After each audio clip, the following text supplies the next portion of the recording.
Durante los siguientes 40-45 minutos vamos a conversar de una enfermedad que es importante, en el Perú es muy frecuente, causa mucha patología neurológica, es una causa mayor de epilepsia. Pero antes que empecemos, me gustaría empezar diciéndoles que lo que yo les voy a presentar no es trabajo personal. Nosotros tenemos un grupo muy grande de gente que trabaja en investigación en cisticercosis desde ya casi 40 años atrás. Y el grupo que llamamos el Grupo de Trabajo en Cisticercosis en Perú involucra gente en diferentes especialidades, desde médicos, neurólogos, infectólogos, biólogos, veterinarios, epidemiólogos. Tenemos gente que hace cosas tan extrañas como el modelamiento de moléculas in silico para ver nuevos antígenos o nuevas vacunas, o gente que hace modelos matemáticos de transmisión. Y entre todos tenemos la suerte de formar una red muy, muy potente que yo diría, sin falsa modestia, lidera la investigación en cisticercosis en el mundo. A la fecha tenemos, diría yo, casi 400 artículos en revistas internacionales y el trabajo es de todos como un grupo y lo que yo les voy a presentar es lo que estamos haciendo en grupo. La siguiente, por favor.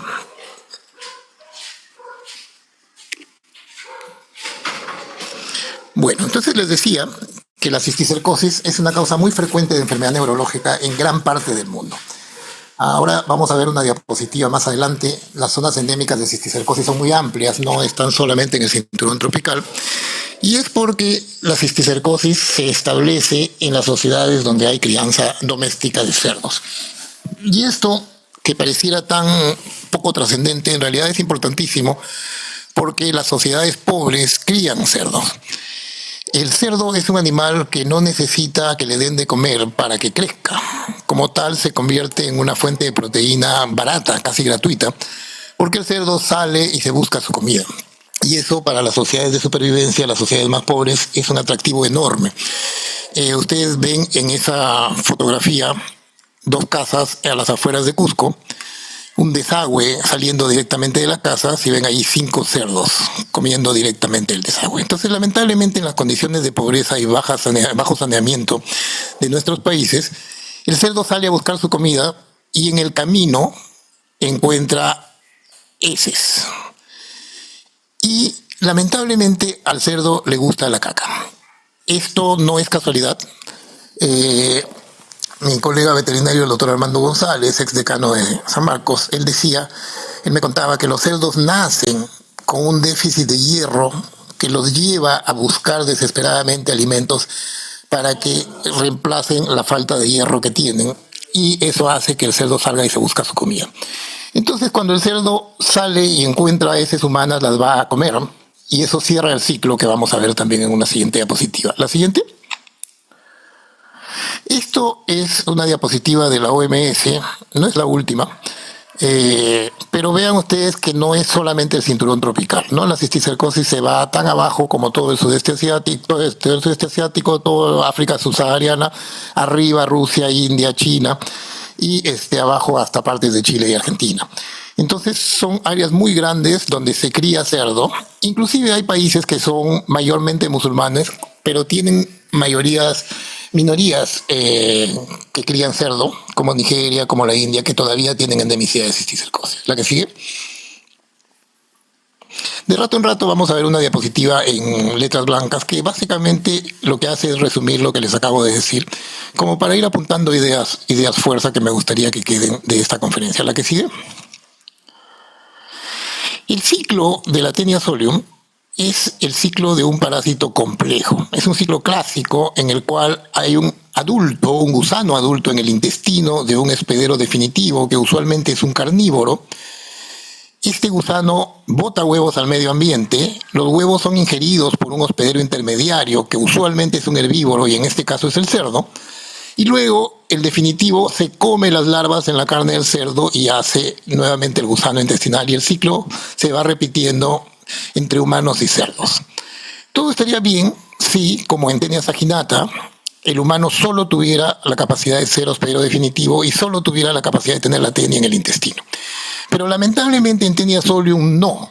En Taenia solium el humano, si ingiere huevos del gusano, va a hacer cisticercosis, como el cerdo, básicamente reemplazando al cerdo como hospedero intermediario, y va a hacer cisticercosis en cualquier parte del cuerpo, y donde nos van a dar problema es en el cerebro. Entonces, aquí generalmente era muy difícil para el médico no confundirse, porque como hay cerdos y humanos, la gente dice, no, yo como cerdo y me da cisticercosis. No, el cerdo tiene larvas, cisticercos de medio o 1 centímetro. Ese cisticerco no va a cruzar el intestino, no va a llegar a los tejidos. Ese cisticerco lo que tiene es la cabeza de una tenia. Cuando uno come carne de cerdo va a hacer teniasis. Saca la cabeza, se establece como una tenia en el intestino, y la tenia bota huevecitos microscópicos que son los que sí cruzan el intestino y se convierten en cisticercos. Y la moraleja más fácil de recordar es, si uno tuviera cisticercosis comiendo cerdos, los cerdos tendrían que comerse entre ellos para tener cisticercosis. No es así. El contagio de la cisticercosis es por contaminación fecal con huevos microscópicos del gusano. ¿La que sigue? Algunas fotografías para que vean. Lo de abajo es un pedazo de cerdo muy, muy infestado. Por si acaso, cerdos con esta cantidad de cisticercos son raros, no es frecuente. La mayoría de cerdos infectados tiene menos de 10 cisticercos en todo el animal. Este obviamente es un cerdo que tenía miles de cisticercos. Ustedes pueden ver allí los quistecitos, y el puntito blanco que hay en cada quiste es la cabeza del gusano, que está envuelto en una bolsita de membrana parasitaria llena de líquido. ¿La que sigue? Aquí los vemos mejor, ya bañaditos para la foto. Cada cisticerco es una bolsita de membrana parasitaria que contiene la cabeza de un gusano. Cuando uno se come un pedazo de cerdo contaminado con cisticerco, un buen pedazo de chicharrón mal cocinado, por ejemplo, y esto se digiere en el intestino, primero con el ácido gástrico y luego con los jugos intestinales, la que sigue, el gusano saca la cabecita y la cuelga del intestino. Y aquí los voy a aburrir un par de minutos hablando de las características biológicas del gusano y de los cestos, porque en realidad son muy interesantes. Este es un gusano chato, plano, que mide entre 2 y 4 metros y que vive en el intestino humano colgado de la cabeza. No tiene brazos para agarrarse, no tiene manos, solamente vive colgado de la cabeza, y es una cinta muy larga que está en un tubo intestinal que se mueve, que tiene contenido líquido y semisólido, y tiene que sobrevivir.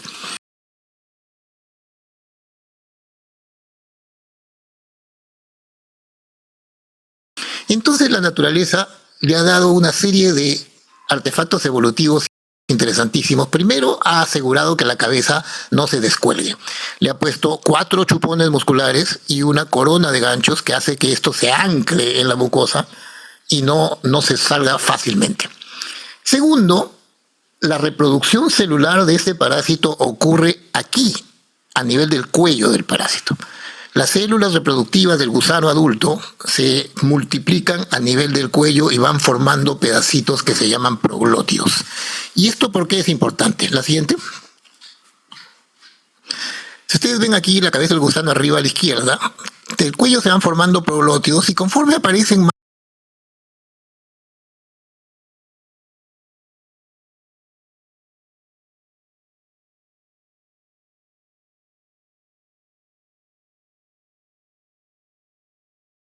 más proglótidos y va creciendo el gusano, los proglótidos más viejos se van yendo hacia el final, son más grandes, más desarrollados, y al final se desprenden. Entonces, ¿qué quiere decir esto? Que cada proglótido es como un ladrillito independiente, pero quiere decir que si el gusano se rompe, no le pasa nada más allá de que pierde parte de lo que llamamos la estróbila, porque va a seguir reproduciendo nuevos proglótidos a partir del cuello. Y bueno, entonces este gusano tiene un sistema neurológico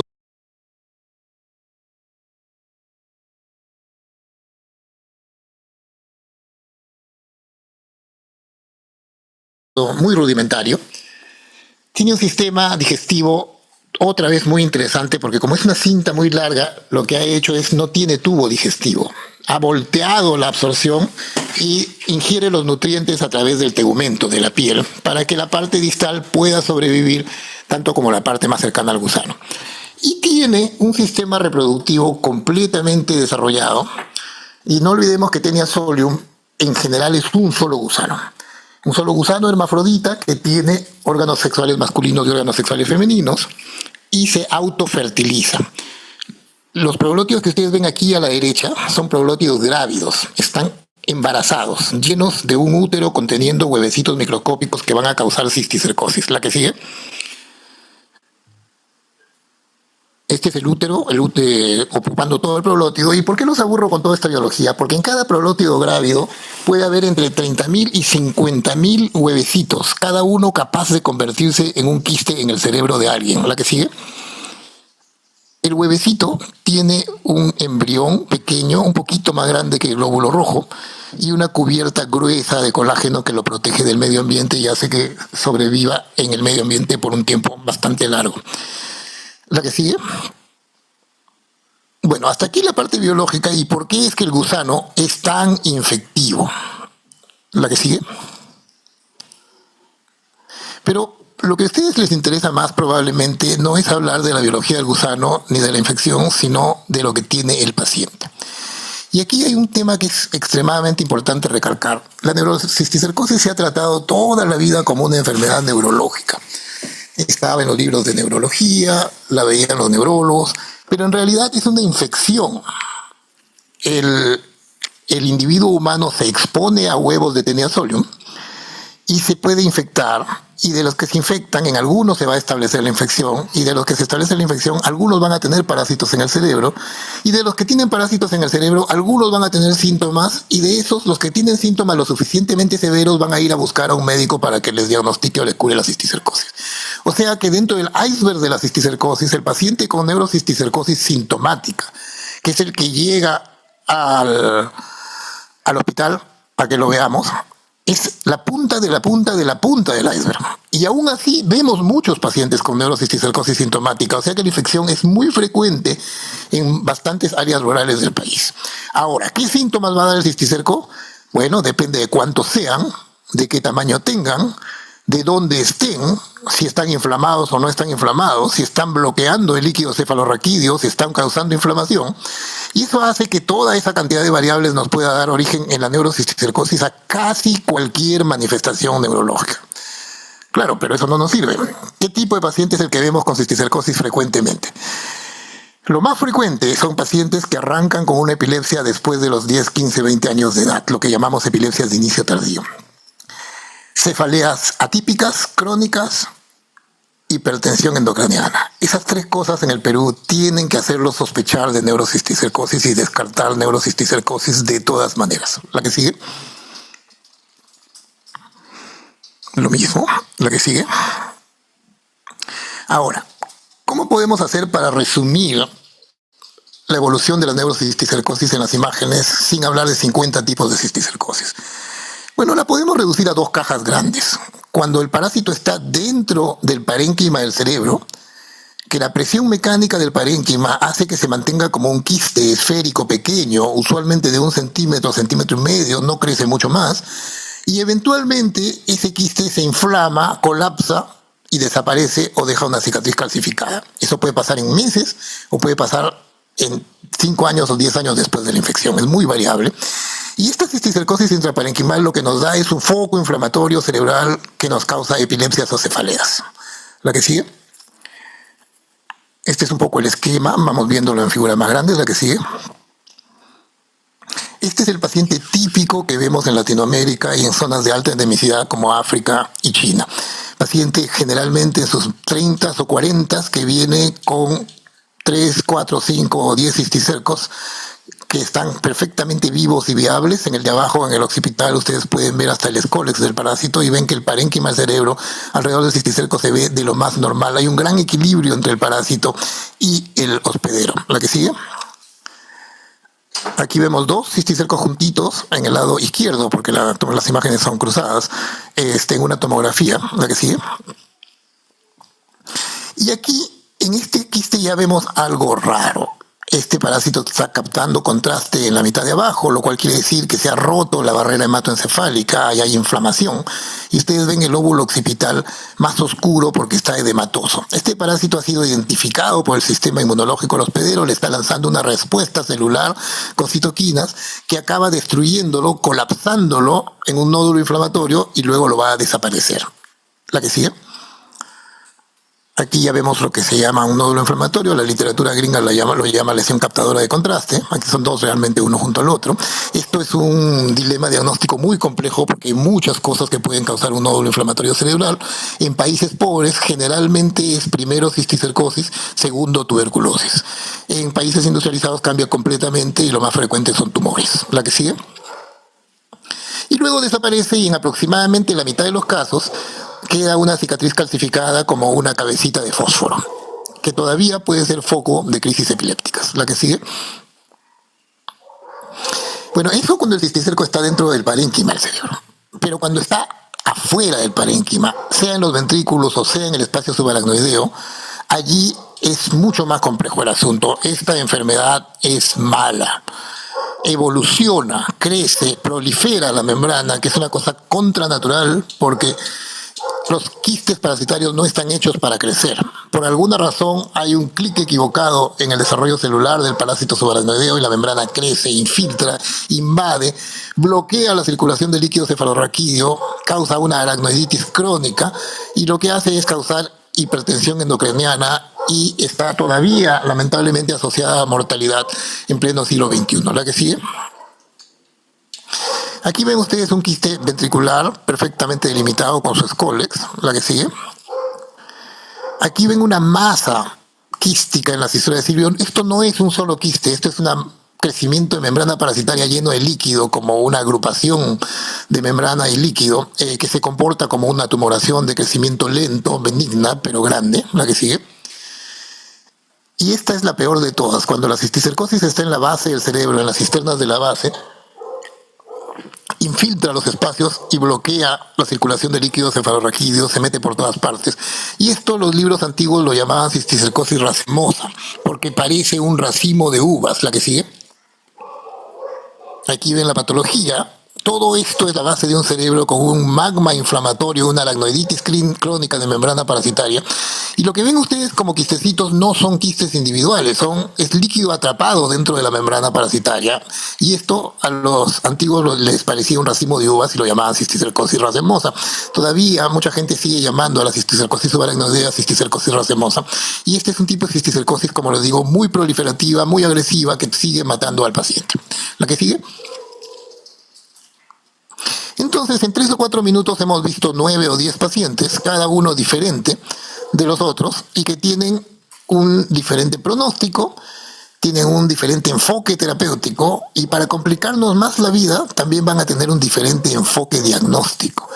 Porque la serología no va a ser igual en un parásito vivo que en un parásito muerto, y porque la tomografía puede ser mejor en un parásito calcificado que la resonancia, y la resonancia puede ser mejor que la tomografía en la mayoría de los otros escenarios. Entonces, el diagnóstico es complejo. ¿La que sigue?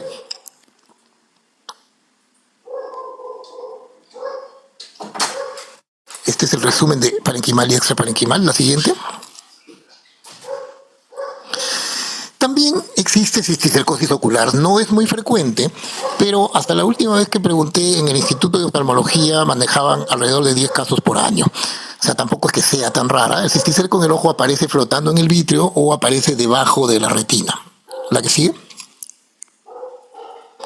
Y también hay cisticercosis muscular, que más que nada es un hallazgo casual. Cuando alguien se rompe una pierna, le toman una placa y aparecen los cisticercos que ahora ya no han muerto calcificados redonditos, sino alargados porque mueren aplastados por la presión de las masas musculares. La cisticercosis muscular y la subcutánea se utilizaba para marcar el diagnóstico. O sea, tenemos un paciente con epilepsia y aparece un cisticerco subcutáneo o aparece una calcificación en la placa, ya nos orienta a la neurocisticercosis. Pero en nuestro medio, a diferencia de Asia, la cisticercosis muscular y subcutánea es rara. Entonces, en realidad, no es que sea muy práctico andarla buscando. ¿La que sigue? ¿Cómo diagnosticamos la cisticercosis? Mi amigo Oscar del Bruto en Ecuador tiene una carta de criterios diagnósticos que se publicó por primera vez en 1990, me parece, y la última en el 2017, y sí es muy práctica para homogenizar el diagnóstico entre diferentes centros, hospitales, países, realidades. Para efectos prácticos, uno puede resumir esta carta de diagnóstico en que el diagnóstico de la cisticercosis debe hacerse por imagen cerebral, sea tomografía o resonancia, y debe confirmarse por serologías de alto rendimiento, sea anticuerpos o antígenos. La que sigue. ¿Por qué la base del diagnóstico es la neuroimagen? Porque no solamente queremos saber si el paciente tiene anticuerpos a cisticercosis o si tiene antígeno del parásito circulando, sino que también necesitamos saber ¿cuántos parásitos tienen el cerebro? ¿Dónde están? ¿De qué tamaño son? ¿Nos está dando un problema quirúrgico? ¿Vamos a tener problemas si le metemos antiparasitario? Entonces, la información diagnóstica que nos brinda la neuroimagen es muy amplia y es, como les decía, la base del diagnóstico. Pero no siempre, y de hecho en muchos casos la neuroimagen no llega a darnos un diagnóstico absoluto. Y allí es donde la serología entra a tallar. Pero bueno, entre la neuroimagen tenemos tomografía y resonancia. La tomografía es mucho más barata, es mucho más accesible, pero la calidad de la imagen de la resonancia es mucho mejor. La resonancia nos da imágenes más detalladas, puede cortar el cerebro en axial, sagital y coronal, nos permite diferenciar entre diferentes tejidos de acuerdo a los protocolos de resonancia y en general es mejor que la tomografía, excepto en un caso, en las lesiones calcificadas. En las lesiones calcificadas, la resonancia está hecha para quitar el ruido del hueso y como tal la calcificación aparece subtraída como una imagen en negativo y no se ve bien, mientras que en la tomografía exagera el calcio y las calcificaciones se ven muchísimo mejor. Si uno puede, hay que hacer tomografía y resonancia, si no, una resonancia, y si no hay resonancia, no hay medios, una buena tomografía es lo que nos queda. La que sigue. Y luego viene la serología. Existe una prueba para detección de anticuerpos que se llama el Western blot. Yo estoy seguro que ustedes están familiarizados con el nombre. Y estoy seguro también que creen que el Western blot se descubrió para el HIV. No, eso no es cierto. El Western blot se descubrió para el diagnóstico de esquistosomiasis. Y era una prueba tan buena que la epidemia de HIV necesitaba una prueba diagnóstica de alto rendimiento y tomó el Western blot rápidamente y lo hizo famoso. En cisticercosis, el Western blot trabaja con 7 antígenos purificados que los conocemos bastante bien y tiene una sensibilidad altísima, alrededor del 98% si el paciente tiene más de un cisticerco, y es casi completamente específico. Hay muy pocas cosas que nos pueden dar un Western blot falso positivo. ¿La que sigue? Desde hace algunos años también tenemos una prueba para detectar antígeno parasitario. Y aquí contarles que las pruebas de antígeno en general no son tan rendidoras como las pruebas de anticuerpo porque se basan en el antígeno que está produciendo el agente infeccioso, mientras que las pruebas de anticuerpo detectan un anticuerpo que ha sido multiplicado por miles o decenas de miles de veces por el sistema inmunológico hospedero. Como tal, el antígeno es menos sensible, es más difícil de encontrar, y además en el caso de los parásitos, estos tienen muchos antígenos comunes, cruzan entre unos y los otros. Sin embargo, por esas casualidades de la vida, en Europa, en Bélgica y en Escocia necesitaban una prueba para cisticercosis en vacas, porque la Taenia saginata es endémica hasta ahora en esas regiones, y el costo de la carne de vaca con quistes de Taenia saginata, con cisticercosis de Taenia saginata, era un costo extremadamente alto para el sistema. Entonces estos señores hicieron anticuerpos monoclonales contra Taenia saginata para ver si podían tener una prueba de antígeno y funcionó. Y como les decía, los parásitos tienen antígenos comunes y esta prueba cruza con Taenia solium. Afortunadamente cruza a nivel del género Taenia, no cruza con todos los parásitos, todos los éstodos. Y como hay muy pocas tenias de humanos, o sea, básicamente es Taenia solium, Taenia saginata, las otras tenias son muchísimo más raras, se convirtió en una prueba de diagnóstico para cisticercosis por Taenia solium. La que sigue. Aquí ven en las resonancias, ven un paciente con una horrible cisticercosis subaracnoidea de la base, que inclusive llega a distorsionar la anatomía del tronco cerebral. Las columnas azules son tratamientos con antiparasitario. La línea negra punteada es el área de parásito en las resonancias. Y la línea azul es la medición de antígeno parasitario en sus muestras de suero de archivo. Entonces, lo que ustedes pueden ver es que el antígeno en general va en paralelo a la cantidad de parásito que tiene el paciente. Nosotros estamos usando cada vez más la prueba de antígeno para hacerle seguimiento a los pacientes, y si el paciente va clínicamente bien, su antígeno está en bajada, le salvamos al paciente imágenes innecesarias. Nos sirve como una excelente prueba de monitorización. La que sigue. Entonces, aquí el resumen es neuroimagen apoyada en serología, y la prueba de detección son el Western blot y el ELISA con anticuerpos monoclonales. ¿Cuál es el problema? El problema es que el Western blot es muy difícil de conseguir, cuesta un montón de plata en laboratorios particulares cuando se lo encuentra, y la prueba de antígeno no está disponible aparte de centros de investigación. Y eso es parte de nuestra agenda, tratar de que la serología de la cisticercosis sea más accesible en el futuro cercano. ¿La que sigue? Ahora, no siempre el parásito es un quistecito hermoso con su Scolex. Aquí les pongo 6 imágenes.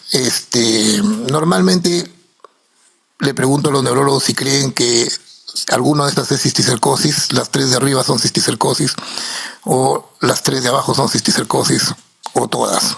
Bueno, curiosamente son todas. Son presentaciones muy atípicas de cisticercosis y hay una extremada variabilidad de un paciente a otro. Entonces uno no tiene esa confianza absoluta en que una imagen siempre va a ser típica. Y por eso es que la serología nos ayuda mucho. La que sigue. Y lo que estamos insistiendo en los últimos 5 años es que tiene que haber una correlación entre lo que estamos viendo en la imagen, el antígeno y el anticuerpo. Porque no puede haber una prueba que se va por su lado. Yo no puedo tener una tomografía que me diga el paciente tiene un cisticerco o 5 cisticercos vivos cuando el antígeno es negativo y el anticuerpo es negativo. Entonces, lo que insistimos mucho es que se debe buscar una correlación entre la imagen y la serología para orientarnos o darnos confianza en el diagnóstico y en la tipificación del tipo de cisticercosis. La que sigue. Y aquí entramos a una historia muy interesante que es el tratamiento de la cisticercosis. La cisticercosis es conocida en la literatura desde los 1700. Había tratados ya sobre cisticercosis animal en 1700, 1800. Hay artículos sobre epilepsia y cisticercosis en el humano en Lancet antes de 1900, pero no había un tratamiento para matar el parásito hasta 1978. Antes de esa época lo único que había era cirugía, esteroides, antiepilépticos, necropsia.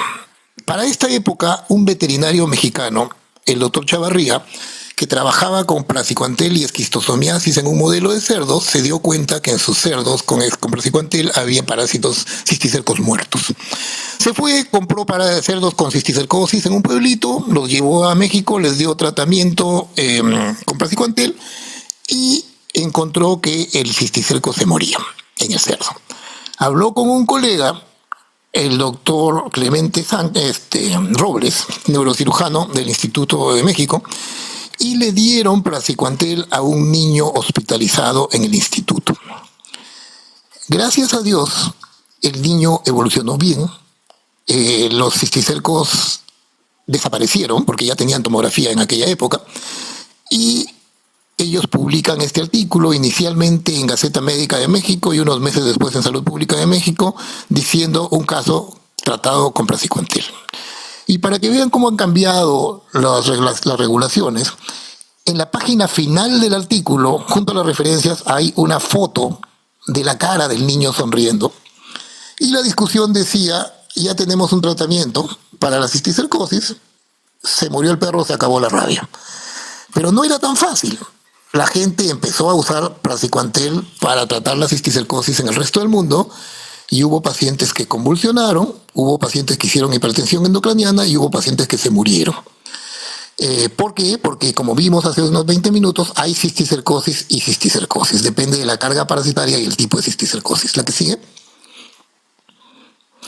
Entonces, el mundo se empezó a dividir en gente que decía hay que matar los parásitos con praziquantel, y gente que decía no hay que usar praziquantel porque es peligroso. La gente que quería el praziquantel decía ahora vemos menos casos, los pacientes tienen menos crisis epilépticas en el seguimiento, deja menos calcificaciones y estamos viendo cómo se mueren los quistes. La que sigue. La contraparte decía no, momentito, este es un parásito que ha vivido en ese cerebro por años y que ya se está muriendo. ¿Para qué le vamos a dar una droga que lo va a inflamar y nos va a causar más síntomas y puede arriesgarnos a una hidrocefalia o a un infarto cerebral o matar al paciente? ¿La que sigue? Para esa época, nosotros hicimos un estudio, la que sigue, que comparaba 60 pacientes con cisticercosis y epilepsia, todos, 120, todos en tratamiento antiepiléptico. A la mitad se les dio albendazol y esteroides y a la mitad se le dieron 2 placebos. Las preguntas eran si en el grupo que recibía placebo se iban a morir los quistes, porque un argumento era que no había necesidad de tratar el parásito porque ya se estaba muriendo. Y la segunda pregunta era si matamos los quistes con el antiparasitario, ¿eso resulta en menos crisis convulsivas en el futuro o lo estamos matando por las puras? La que sigue. La respuesta a la primera pregunta fue clarísima. En el grupo de placebo, el 87% de los parásitos estaban vivos, felices, sonriendo para la foto 6 meses después. O sea, no se muere el parásito en el corto tiempo por sí solo. Pero lo que nos sorprendió fue que el albendazol solo mató 60% de los parásitos, cuando la literatura hablaba de 85%. A pesar de esta eficacia parcial de albendazol, la que sigue, por favor. A pesar de esta eficacia, hubieron menos crisis, la anterior, hubieron menos crisis con generalización en el seguimiento, menos crisis parciales también, pero no fue significativo por unos 2 o 3 pacientes que eran muy diferentes a los demás. Pero en esta curva hay una cosa que yo quiero que vean y que es que la línea azul en el primer mes tiene más crisis que la línea verde. O sea, los pacientes que reciben antiparasitario durante el primer mes hicieron un poquito más de crisis epiléptica que los que recibieron placebo, y eso es enteramente lógico porque estábamos agrediendo al parásito. Pero a largo plazo hay mucho menos crisis con generalización en los pacientes que recibieron albendazol. Y ojo, aquí no están separados en los que se curaron contra los que no se curaron, sino los que recibieron contra los que no recibieron. Si separamos los que se curaron contra los que no se curaron, la diferencia en crisis es mucho más marcada. La que sigue. Al comienzo, nosotros después hicimos otro estudio que encontró datos muy parecidos, pero había otro grupo que publicó un estudio que decía matar el parásito no disminuye la crisis. Pero unos años después publicaron un reanálisis de sus datos diciendo hemos reanalizado nuestros datos y efectivamente los que reciben antiparasitario tienen menos crisis con generalización a futuro. Entonces ya prácticamente hay un consenso de que si uno mata al parásito con medicina, el parásito muerto resulta en menos crisis que dejar al parásito a que se muera solo. ¿La que sigue? ¿La que sigue? El resumen de nuestra posición es que en general usar antiparasitarios es positivo en la mayoría de pacientes, pero hay que definir el paciente, cada paciente es un mundo, y muy importante es que el paciente está aquí porque tiene epilepsia, tiene cefalea, tiene hipertensión endocrinal. Hay que priorizar el manejo de la condición que lo trae. El cisticerco ha estado ahí por años, o por décadas inclusive. Lo que hay que hacer es primero manejar el síntoma y luego decidir sobre si queremos entrar a matar al parásito o no. Nunca es una emergencia entrar a usar tratamiento antiparasitario en neurocisticercosis. ¿La que sigue? ¿La que sigue? Cuando el parásito está en el ventrículo hay que sacarlo con neuroendoscopía, que ha probado en los últimos 20 años ser muy bueno, con muy poca morbilidad y un excelente pronóstico. ¿La que sigue? ¿A dónde vamos? A mejorar la disponibilidad de la serología, a definir cuánto tiempo de tratamiento antiparasitario se necesita. Estamos trabajando más y más en combinar albendazol y praziquantel, definir cuánto tiempo de esteroides, y una cosa interesante ha sido que la cirugía ha entrado a jugar un rol cuando uno esperaría que en otras condiciones cada vez haya menos cirugía. La siguiente. Nuestra colaboradora Luz Toribio acaba de publicar un segundo artículo mostrando que una versión simplificada del Western blot que se llama MAPIA, Multi-Antigen Print Immunoassay, puede reemplazar al Western blot con prácticamente la misma performance y se puede replicar en cualquier laboratorio del mundo porque los antígenos ya están fuera de patente y se pueden comprar. Esto probablemente es el futuro del inmunodiagnóstico. ¿La que sigue? La combinación de praziquantel y albendazol funciona muy bien. La que sigue. Y parece ser que si diéramos un poquito más de esteroides, al menos en el primer mes, nos iría mejor. Todo esto es trabajo en progreso, la que sigue. Las guías norteamericanas recomiendan el uso de antiparasitarios en la mayoría de los casos. La que sigue. Y una cosa que les decía que es muy interesante es que antes en cisticercosis solamente se usaba la cirugía para poner una válvula o para sacar un parásito que estuviera en un solo sitio. Si el paciente tenía cisticercosis o aracnoidea en varios sitios, la conclusión era no, ¿para qué vamos a entrar? No vamos a abrir 3 o 4 veces ese cerebro, hay que dar antiparasitarios y comernos el riesgo de la hipertensión endocriniana. La que sigue, una más por favor. Ya, no está acá. Los neurocirujanos del Instituto Nacional de Ciencias Neurológicas en 2024 publicaron una serie de 24 pacientes en los cuales han entrado a sacar masas parasitarias con una cirugía de microtreplanación, 8 milímetros de trépano, paciente despierto, 1 hora y media de cirugía, y sacan una cantidad de parásito, lo cual permite tener un paciente mucho más estable para entrar con antiparasitarios después. Entonces sí se está abriendo un rol para lo que sería cirugía de disminución de volumen parasitario. No esperamos que sea curativa, pero sí que nos devuelva el paciente en mejores condiciones para recibir antiparasitario. Y bueno, ¿qué estamos haciendo en investigación? Buscar uso de diagnósticos, definir mejores manejos de la cisticercosis aracnoidea, trabajar con modelos animales, sobre todo para ver si podemos encontrar el origen de los circuitos epileptogénicos en la cisticercosis. La que sigue. La que sigue. La doctora Verástegui en Cayetano tiene un modelo interesantísimo en donde cultivan el embrión del huevo de Taenia solium y lo llevan hasta el cisticerco temprano. La que sigue. Ese modelo es interesante porque nos permite seguir en el embrión cómo va cambiando de expresión de antígenos y de RNA conforme va desarrollando sus circuitos metabólicos, y esto nos permitiría eventualmente llegar a nuevos diagnósticos o vacunas. La que sigue. Ellos mismos tienen un modelo de cisticercosis en rata que responde a antiparasitario y nos permite estudiar epilepsia en ratas. La que sigue. Aquí ven cerebro de rata con su cisticerco y la microscopía del cisticerco que es idéntica a la del humano. La que sigue. También tenemos un modelo de cisticercosis en el cerdo, en el cual se infecta por inyectándole las oncósferas en la carótida. Y este modelo lo estamos usando más y más para tratar de entender el desarrollo de la epilepsia en el cerebro humano. La que sigue. Aquí ven la carótida del cerdo, tiene un plexo que lamentablemente desvía un poco el flujo hacia los músculos del cuello, pero ustedes ven cómo en el cerdo los cisticercos que están marcados de azul porque se tiñeron con una tinción que es el azul de Evans, se parecen muchísimo a los cerebros humanos que hemos visto. La que sigue. Como les decía, esperamos que la cisticercosis y sobre todo nuestros modelos animales nos den luces sobre la epileptogénesis, que es un proceso muy poco conocido en el humano. La que sigue. La que sigue. En la cisticercosis subaracnoidea les decía que el problema es que la membrana se prolifera.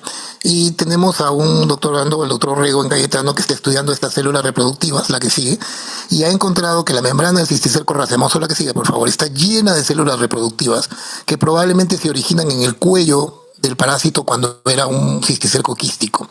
Y está estudiando los modelos de crecimiento anormal para ver si podemos encontrar nuevas líneas terapéuticas que nos permitan manejar mejor la cisticercosis racemosa. La que sigue. Y finalmente, ya para terminar, todos seríamos muy felices de que no hubiera cisticercosis. Entre el 2003 y el 2014 hicimos un proyecto con financiamiento de la Fundación Gates. En ese momento Bill y Melinda todavía eran una pareja feliz, ahora están divorciados. Y la que sigue, en este proyecto utilizamos todas las herramientas que existían en ese momento para tratar de encontrar una estrategia que nos permite entrar a un pueblo y cancelar la transmisión de la cisticercosis. La que sigue. Contratamos a este señor grande, gordo y pelado de la polera amarilla, que es el doctor Guillermo González, el mejor epidemiólogo de campo que he visto de trabajar en mi vida. Él armó un equipo de gentes en Tumbes de aproximadamente 150 hasta 180 en algún momento de la región. Instalamos un centro en Tumbes con laboratorios y un tomógrafo, y se aplicó una estrategia de tratamiento de teniasis y tratamiento de cisticercosis en cerdos, más vacunación de cerdos en 107 localidades rurales de Tumbes. Y al final del año en 104 ya no había evidencia de transmisión de cisticercosis. Entonces, este trabajo demuestra que sí es posible eliminar la transmisión y como tal pone a la cisticercosis en la lista de las enfermedades erradicables que podrían desaparecer de la faz de la Tierra. ¿La que sigue? Esto se publicó en el 2016, pero como estamos en el Perú, los hallazgos nunca fueron tomados ni por la región ni por el gobierno y no hemos vuelto a avanzar nada en lo que es eliminación de transmisión. Por el contrario, la cisticercosis está regresando a las zonas que fueron limpiadas en este proyecto. Y bueno, con esta nota triste creo que terminamos. La que sigue. Quedo a sus órdenes si tienen alguna pregunta.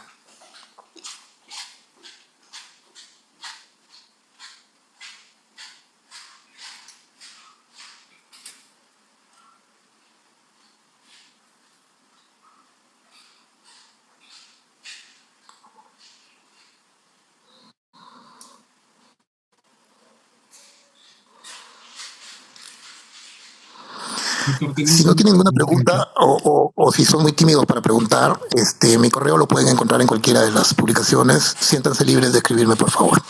Doctor, disculpe, hay una preguntita en el chat. Hay un par de A la preguntas. orden. La primera dice, ¿el plan terapéutico para la cisticercosis es la misma con albendazol para sus diferentes tipos de fases o varía en el tratamiento o dosis? Varía. Varía, sobre todo varía en cuanto de esteroides vas a entrar junto con el albendazol, porque si tienes una carga de parásito grande o parásitos muy grandes, tienes que entrar, o parásitos subaracnoideos, tienes que entrar con mucho más esteroides, porque tenemos más miedo de la inflamación resultante del tratamiento. Y también en pacientes con mucha carga o cisticercosis subaracnoidea no le das 10 días ni 15, sino te vas por un mes o 2 meses. Entonces sí, varía de acuerdo al tipo de la enfermedad. Aquí veo que dice si existe la resistencia para cicuantel. En Taenia solium no. Y en Taenia solium va a ser difícil que se cree alguna resistencia porque es un organismo casi clonal. O sea, solo hay un gusano en cada individuo infectado. Entonces, el cruce de información genética es muy, muy lento a través del tiempo y no le permite desarrollar resistencia rápidamente.